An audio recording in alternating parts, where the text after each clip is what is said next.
امارت اسلامي دی یو دفعه کابل ته راوست ولې بېرته خوشي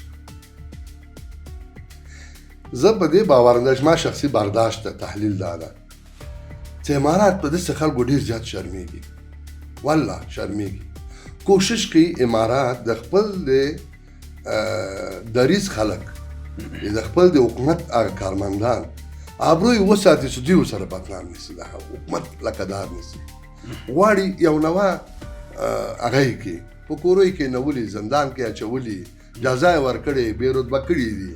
بې ارزښته کړې ده ولې افشاګري کړې نه دي لازم نه دغه شخصیت مړ شي په ټولنه کې که نه ولې دا کار د سره وسو د عزت دولت حفظ کړه اما دی خپله وغوښتل چې بې عزته کړي ځان بیا دغه نیابتي خلکو ته وګوره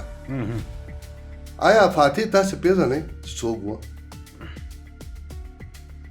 د لوی درسیز د افغانستان وایي چې فاتح د اسلام په خاطر د امارات اسلامي په خاطر ډېرې زیاتې قربانیګانې ورکړي حتی نیخې نښانې د په وجود کې اوس هم شته یعنې زخمي شوی څو ځلې دا چې چا دی وغولو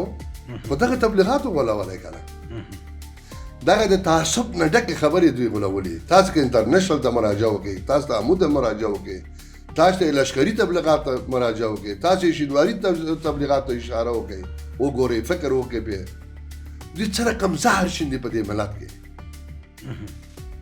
یو رقم میکروبونه پخشوي 20 کاله خو میکروب په قومونو